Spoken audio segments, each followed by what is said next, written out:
Okay, good afternoon and thanks for being here. In my presentation, I wanted to bring into conversation two thinkers who, at a first glance, may not seem to belong to the same philosophical constellation, Cavarero and Levinas. My aim is to stage a critical encounter between them around the themes of otherness, vulnerability, maternity, and birth.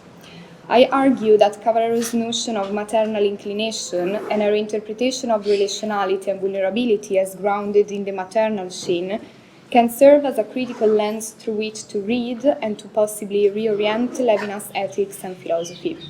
While Levinas develops a powerful account of ethical responsibility for the other, his thinking, it seems to me, that it remains marked by metaphors of death, wounding, and transcendence. Cavarero, by contrast, begins from birth, from the embodied asymmetrical relation between mother and infant as a site of ethical meaning. To set the stage, I will first briefly outline the key positions of both philosophers. In presenting Levinas, I will highlight the Platonic background of his thought and the significance of his response to Heidegger's account of mortality and temporality, particularly in the philosophical construction of the figure of the other. While that is central in his work, early work, such as The Time and the Other, from totality and infinity onward, and especially in Otherwise Than Being, metaphors of paternity, fecundity, pregnancy, and birth begin to enter his philosophical and ethical vocabulary. I will then turn to Cavarero's perspective on natality, vulnerability, and the ethics of care, drawing out both affinities and tensions with Levinas. Finally, I'll suggest that by reading these two thinkers together, we can try to imagine an ethics and possibly a politics that takes birth rather than death as its generative horizon, one grounded not in transcendence but in embodied interdependence. So I will start with the first part. In the 20th century, the field of European philosophy witnessed an impressive revival of the question of death, most notably in the work of Heidegger, Derrida, and Levinas. If, as it is known, Heidegger conceives of death as the non-relational, unbezügliche, possibility par excellence, Levinas challenges this vision by developing a philosophical and ethical account of the figure of the other, autrui. As Stella Sanford points out in her The Metaphysics of Love, Gender, and Transcendence in Levinas, I'll quote, Heidegger's conception of Dasein's being towards death as a form of finite transcendence is opposed in Levinas' work by an insistence on infinite transcendence. This is elaborated in relation to an idea of the other quite absent from Heidegger's work. Transcendence as infinity, also called exteriority, hate, is avowed or in some sense manifested in the epiphany of the face of the other. The relation with whom is, she quotes from Levinas, metaphysical desire or religion. This relation is also famously called ethics, once again a category absent in Heidegger. For Levinas, end of quote. For Levinas, that is essentially relational to the extent that it always involves a relation to someone or something absolutely other. And here Levinas plays with the terms autrui, autre. The relation to death configures itself as mourning, as responsibility for the other, which, far from closing my existence within the boundaries of a finite temporality, opens up a radically future and external dimension. The other's death opens a breach in the finite time of each of us. This time is not a continuum of one's own existence. It's not an addition of being that forwards or delays the time of the end. On the contrary, we might say that the death of the other gives me time due to the wound it inflicts on my being. By pointing to this wound, Levinas gives an account of temporality conceived not as circularly enclosed in itself, but stretched towards an infinity opened by the ethical relationship to the other. In this way, he transcends the question of being that delimited not only the boundaries of Heidegger's inquiring, but also what he calls the formal immanentism of the Western philosophical tradition. The relation to the other is indeed radically diachronic and asymmetric. As a relation with someone or something absolutely other, it's never fully realized, achieved, it never becomes actual. It configures itself, and Levinas says, as a relation without relation. We touched upon this question of the relationality, concept of relationality in Levinas this morning. In this unfulfillment, in this unmatching, lies the positivity of this modality of relation for Levinas. In Time and the Other, this relation with a radical, transcendent alterity is elaborated as the erotic relation, where, according to Levinas, I quote, the alterity of the other appears in its purity, end of quote. So from a male-centered perspective, the other, par excellence, is represented by the feminine, conceived, I quote, as a mode of being that consists in slipping away from the light, in withdrawing from the subject's embrace. End of quote. The alterity of the other is preserved in this slipping away, which points to a dimension which is, so to speak, still to come, to a poor future without content. As Levinas remarks, the relationship with the other is the absence of the other, I'm quoting from Levinas. Not absence pure and simple, not the absence of pure nothingness, but absence in the horizon of the future, an absence that is time. End of quote. The perspective of the future opened in Eros is then accomplished by the relation of the father to the son and conceived as fecundity. In Totality and Infinity, Levinas further develops the ideas of fecundity and paternity, which in some way replace Eros by taking on the function of opening to transcendence. The relation with the son in fecundity affects the very transubstantiation of the subject. The relation with the son opens for the father an absolute future or infinite time which overflows the destiny of any self-same ego. The unmediated relation between father and son, the two in one, introduces in the subject a multiplicity which prevents any totalizing closure. The break provoked by the encounter with the other is so radical that it fissures the subject internally. The other is in the same without being there, without being incorporated by it. In Otherwise Than Being, this idea of the other in the same is paradigmatically represented by prenatal maternity and articulated in terms of anarchic responsibility, passivity, and suffering. Whilst fecundity points towards the future, substitution, a concept that becomes central in this work, points to a past which has never been present. In Otherwise Than Being, transcendence is thought in terms of a diachronic and anarchic time. I quote from Levinas, a past more ancient than every representable origin, a pre-original and anarchical past. Levinas describes this diachronic time as an irrecuperable pre-ontological past, that of maternity, and he writes, the diachrony of the subject is not a metaphor, rather it evokes at once the time of gestation and birth, of the subject body from the body of another, and the way in which the body retains a trace throughout life of this other body from which it was born. So with this thematization of the figure of the other, Levinas is generally recognized as the philosopher who reintroduced the question of ethics in the continental philosophical tradition. However, my question is, what is Levinas' concept of the other? Does Levinas' concept of the other refer to an empirical other who can be encountered within the world, or to a more general and abstract idea of absolute otherness, alterity, autre, which can open to transcendence? Indeed, we might ask, what kind of relation is there between the self and the other? Is it a relation which implies a real and contingent encounter with the other? Does this relation disclose a shared dimension between me and the other? Can I interact with the other who slips away, who withdraws my embrace, my touch? Wouldn't it be like relating to an absence, as Levinas maintains? As Andrew McKettingan points out, even if Levinas speaks of a face-to-face relation with the other encounter, which seems to involve a physical and contingent encounter with another human being, for him, I quote, the face is not an individual content, it's not a physiological characteristic, end of quote. Rather, as Levinas remarks in the essay Meaning and Sense, the face is abstract.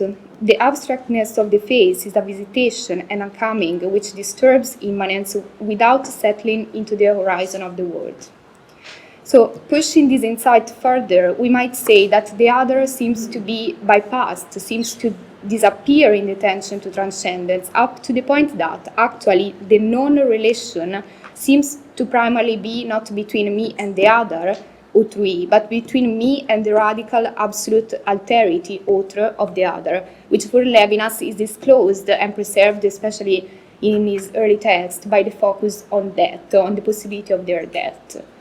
Even when in totality and infinity and otherwise than being, Levinas speaks of fecundity, pregnancy, maternity in very visceral terms, the non-matching, the non-coincidence seems to remain central.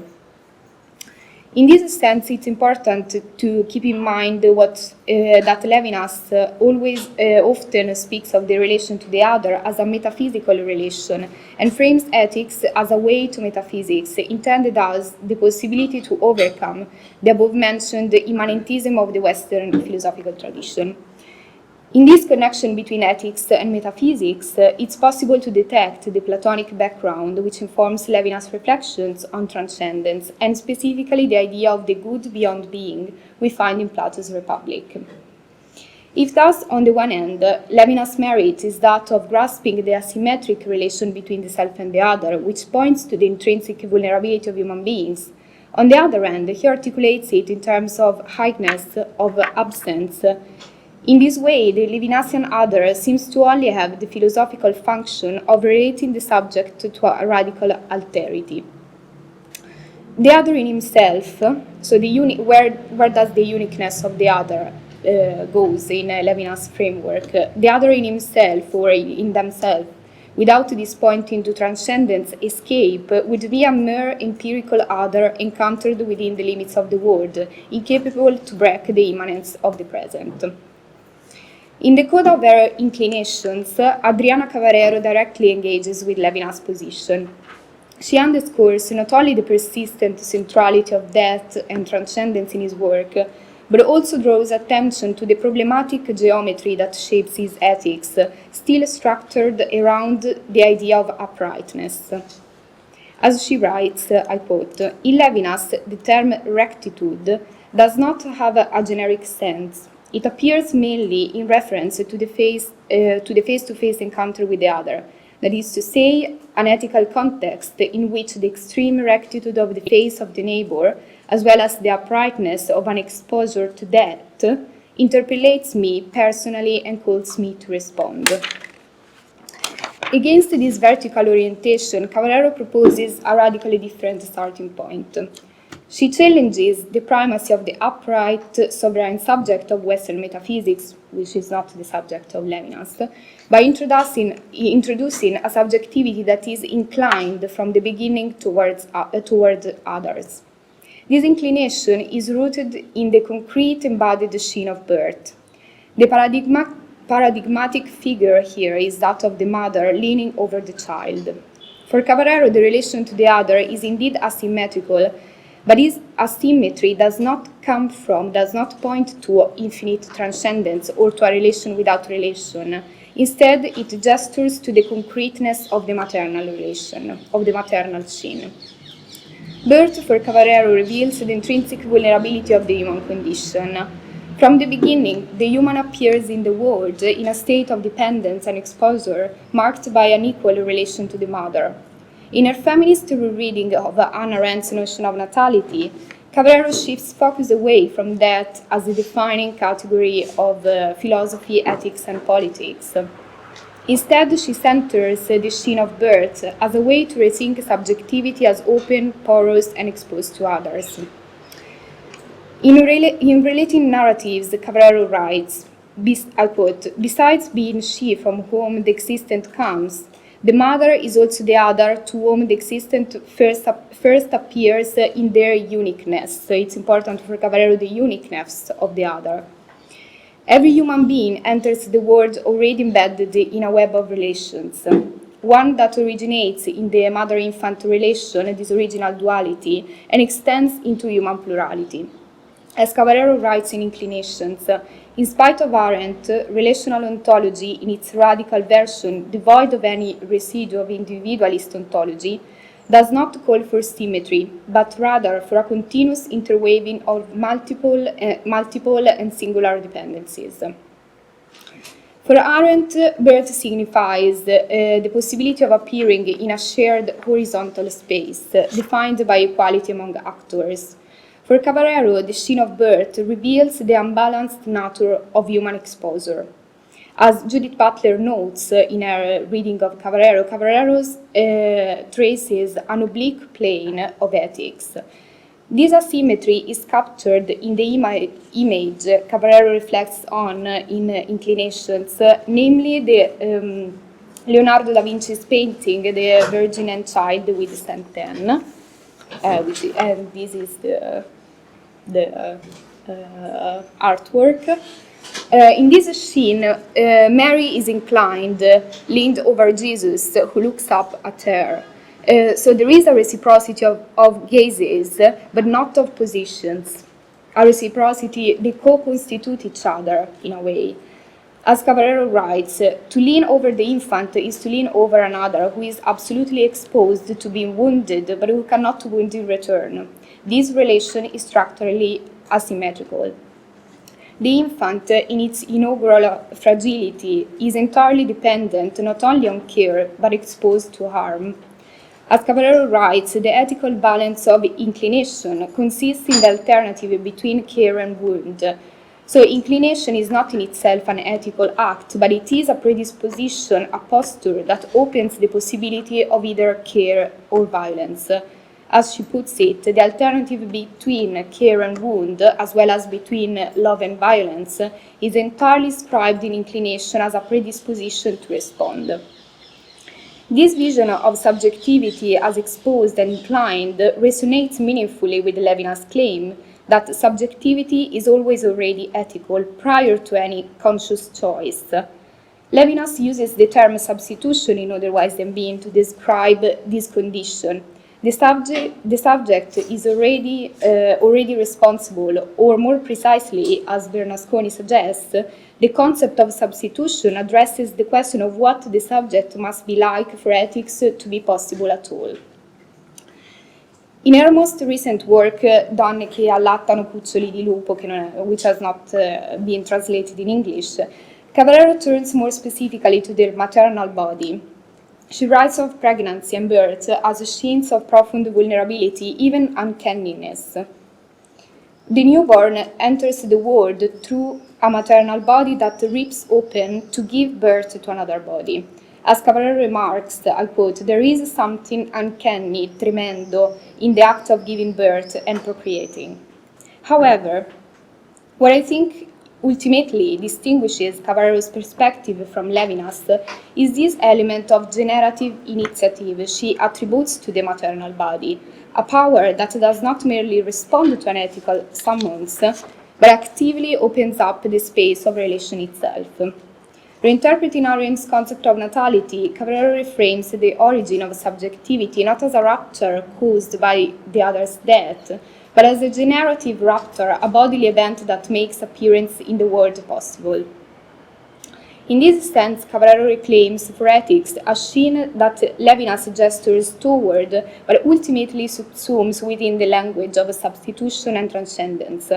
For Levinas, even the maternal is folded back into a logic of passivity, suffering, and being cold. For Cavarero, by contrast, the maternal signifies initiative, not in the sovereign mode of autonomy, but as a bodily inclination that brings another into the world and sustains the conditions of their appearing, and takes care of the newborn. So, to conclude, differently from other 20th century thinkers who have used the category of the other to emphasize the effect of dissolution, both Cavarero and Levinas don't dismantle the subject self through an inner alteration that on the one hand fragments, dissolves the self, and on the other hand prevents recognition of the other as a particular other.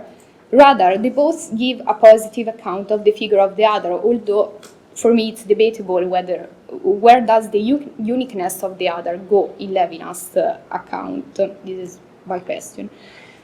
For both thinkers, the relation between the self and the other is radically asymmetric and reveals the intrinsic vulnerability of human life.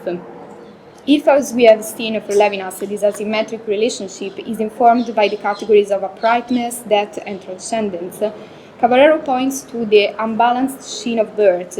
She repositions the origin of relation, not in death but in birth, in the generative power of the maternal body. Drawing from Arendt's concept of natality, she emphasizes not only our vulnerability in being born, but the initiative that birth entails. The maternal body is not merely passive, as Levinas' model of substitution suggests, but it acts, it generates, it makes space. For Levinas, the relation to the other is diachronic and never actual. It's a relation without relation, always unfolding as an interruption which comes from the future. In this sense, ethical time is marked by a delay, by a constitutive delay, by a non-coincidence that opens the subject to infinite. But the cost of this metaphysical structure is the foreclosure of actual reciprocal presence. Cavarero, by contrast, grounds her ethical temporality in the event of birth, a shared moment that is both radically asymmetrical and concretely relational. In a reading of natality, the self does not simply emerge by being questioned by another, but appears visibly and bodily to another. So time doesn't unfold only as futurity or immemorial past, but also as a present, a moment of reciprocal visibility, in which beings appear with and to each other. We might say a form of immanent transcendence rooted in bodily co-presence, in hearing, touching, exchanging words and deeds in real time. Cavarero's alternative to Levinas lies in what we might call an asymmetrical reciprocity, a relation that is unequal but co-present, generative but not totalizing. It's not a relation without relation, but a sheen of actual encounter grounded in the shared temporality of birth, care, and appearance. Yet, I just want to say that this emphasis on maternity, both for Levinas and Cavarero, must be handled with care, because as feminist critiques have rightly pointed out, metaphors of the maternal risk reinforcing normative ideas of the selfless and or self-sacrificing mother. The metaphor takes its meaning from empirical mothers. To abstract maternity from woman's lived experience risks idealizing a figure of care while ignoring histories of compulsion, racialized labor, and reproductive injustice.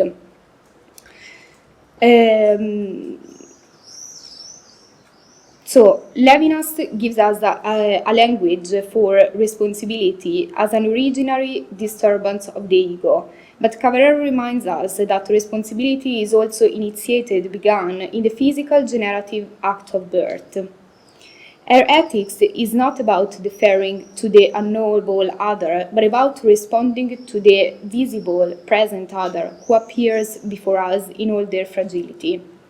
This doesn't resolve the tensions between their position, not least the fact that Cavarero's remarks on birth and maternity are essentially bounded to her feminist framework and concerns, which is not Levinas, the background of Levinas' philosophy and ethics. Yet, important questions remain. What is at stake in grounding ethics in birth instead of death? What does it mean to insist on the present as an ethical category without collapsing it into sameness?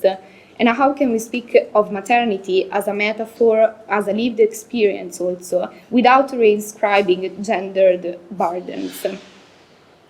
These are questions that remain open, but I think that in placing Levinas and Cavarero in conversation, it's possible to articulate an ethics of relation that is not only vulnerable and exposed, but also grounded in the generative temporality of birth, presence, and embodied interdependence.